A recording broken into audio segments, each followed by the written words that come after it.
Picture this, you're sat in a hospital waiting room, minding your own business, when suddenly three massive police dogs plant themselves right in the entrance and refuse to let anyone pass. No more handlers, no more explanation, just pure, raw instinct telling them something's dead wrong. Now, what would you do? Because that's exactly what happened at Street Andrews Hospital on an ordinary Tuesday afternoon, and what unfolded next was anything but ordinary. This is the story of how a soaking wet child, a worn-out stuffed bunny, and these three German shepherds exposed the truth that had been buried for 3 years. Let's dive in, yeah? The automatic doors at Street Andrews had been opening and closing all day long, same as always. Patients shuffling in, visitors clutching flowers, paramedics wheeling in emergency cases. Just another shift. But then something changed. The doors slid open, and instead of people walking through, three absolutely massive German shepherds walked in and just stopped right there in the entrance, shoulder to shoulder, like they'd built a very brick wall. Now, these weren't stray dogs wandering in from the street. These were trained K9 units, still wearing their police harnesses. But here is the thing that made everyone's blood run cold. Their handlers were nowhere to be seen. The dogs had come in alone, and they weren't budging for anyone. Inside the lobby, everything went silent. Conversations died mid-sentence. A paramedic froze with his hands on a gurney, just staring. Nurses stopped in their tracks. You could hear the fluorescent lights humming overhead, the squeak of someone's trainers on the polished floor, and underneath it all, the slow, rumbling growl coming from the lead dog's throat that made your stomach drop. The automatic doors kept trying to do their job, brushing against the dogs' tails every few seconds like they were politely asking them to move. The dogs didn't care. They stood there like statues carved from muscle and bone, eyes fixed straight ahead, waiting for something. One brave doctor stepped forward, hands raised in that universal easy now gesture. The lead shepherd's head whipped towards him so fast it was almost a blur. Ears forward, eyes like liquid gold, daring him to take one more step. The doctor froze. Smart man. Whispers started rippling through the crowd. People recognized the police uniforms on the handlers outside in the car park, but why weren't they coming in? Why had the dogs gone rogue? Someone muttered something about a lockdown. Another person suggested there must be a dangerous patient inside. The theories were flying, but nobody had a clue what was really happening. And then, they heard it. The softest sound imaginable. A wet footstep. Just one. Every head in that lobby turned towards the far corridor like they were all connected to the same string. And there she was. A little girl. Couldn't have been more than 8 or 9 years old. Barefoot. Hair plastered to her face. Dripping wet light, she just walked through a rainstorm. Except it hadn't rained in days. She wore a pale dress that was torn at the bottom, and in her arms, she clutched this ancient, faded stuffed rabbit that looked like it had been left to death and again. She didn't speak, didn't call out, didn't even blink. She just walked forward, each step slow and deliberate, like she'd walked this exact path 1,000 times before and knew precisely where she needed to go. Her bare feet left damp prints on the floor that glistened under the harsh hospital lights. Now here's where it gets proper strange. The K9s saw her. Their ears twitched, their eyes narrowed. You could practically see them analyzing her, reading something the rest of us couldn't see. And then, without any command, without any signal that anyone could spot, they moved. The lead that took half a step back, the others followed. They created a gap just wide enough for her tiny frame to slip through. Nobody in that lobby understood what they were watching, but every single person felt it in their gut. Something massive was happening right in front of them, and they were all just witnesses to it. The girl never looked at the stuff, never broke her stride. She walked past those dogs like they were old mates waiting for her at the school gates. The stuffed rabbit swung gently in her grip, and the shepherds? They fell into formation behind her, flanking her sides like bodyguards, their nails clicking in perfect rhythm against the tile floor. A nurse standing near the reception desk went pale, absolutely white as a sheet. She leaned towards her colleague and whispered something that made the other nurse gasp. Later, staff would say she'd recognized the rabbit.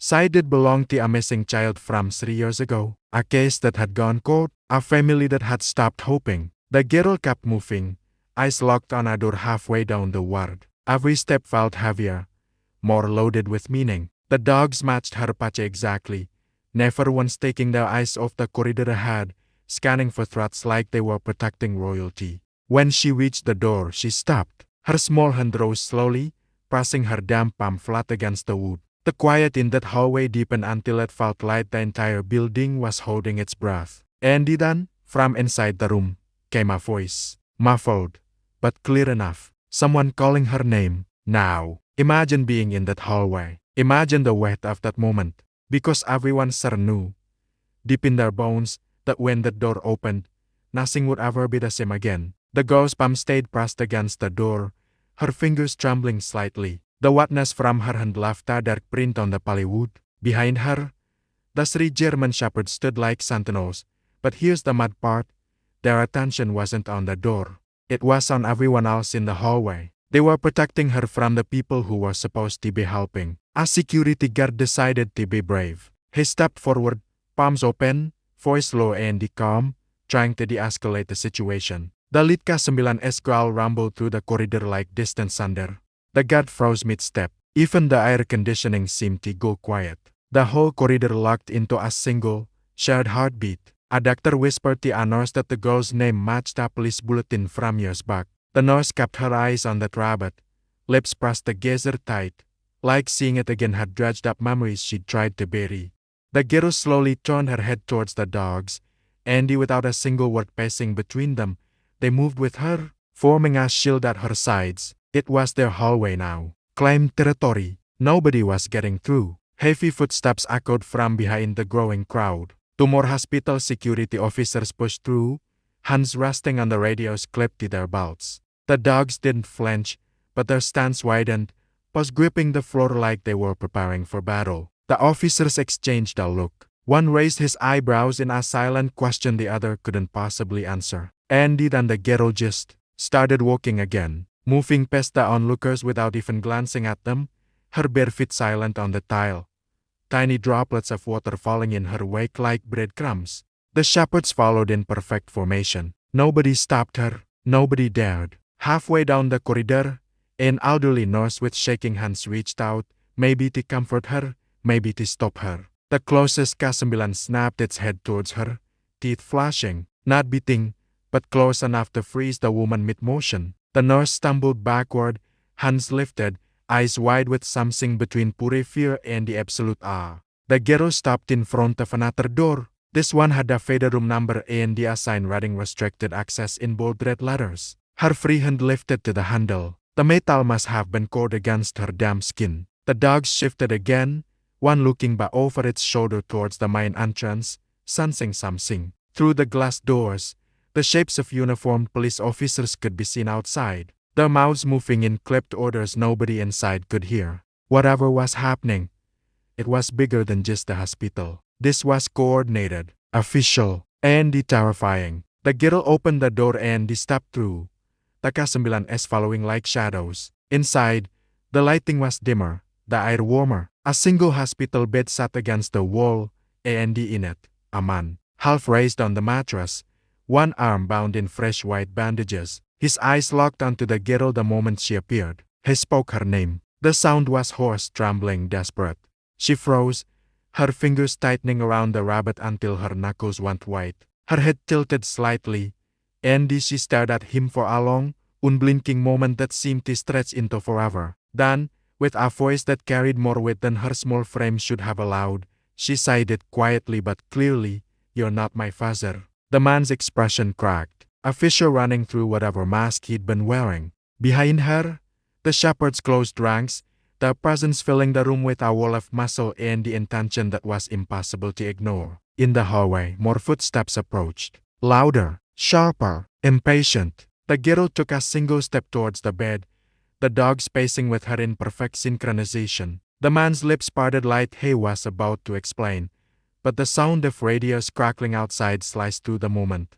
The air shifted, heavy with the promise that something was about to shatter. Before the man could speak again, the door burst open. The force actually rattled the thin metal frame. Uniformed officers spilled into the room, their boots loud against the linoleum, hands hovering over their weapons. The German shepherds reacted instantly. To block the path between the officers and the girl, the shirt leapt onto the bed, positioning itself between her and the man. They moved like a single organism, a living wall of protection. The girl didn't flinch. She stood starlight. The chaos around her was nothing more than wind. But her eyes were locked on something specific, the man's bandaged arm. Or rather, what was just above it? A tattoo. Small, faded, jagged. The same emblem she'd drawn on scraps of paper when she was younger, before anyone told her it meant something dangerous. One of the officers barked in order for her to step away from the bed. She didn't move. The K9 closest to him bared its teeth, that deep growl vibrating through the room like a warning siren. The officer hesitated, his voice faltering mid-command. You could see the calculation happening in real time. Was it worth getting mauled by a police dog to follow protocol? The man on the bed tried to speak over the tension, his tone a strange mix of pleading and the authority. He told them to stand down, said the girl was safe with him. But his words only made her grip that rabbit tighter, the old for damp beneath her fingers. She took another step forward, her voice dropping low enough that only he could hear. She asked where her mother was. The question cracked something in him. His shoulders slumped. He shook his head, avoiding her eyes completely. And that's when she saw it, his other hand inching towards something hidden under the blanket.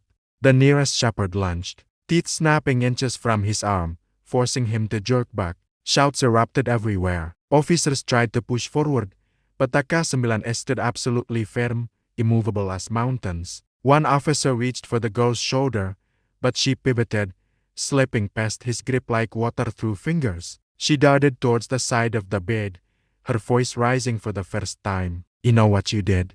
The words hung in the air like a loaded weapon. The man's face hardened. His eyes lost whatever softness they'd held a moment before. He said nothing, but somehow the silence felt heavier than shouting ever could. The girl's chest rose and fell in quick bursts, her gaze flicking towards the door as more footsteps thundered closer from the hall. Through the narrow window, more figures appeared. Plainclothes detectives this time, their faces tight with urgency.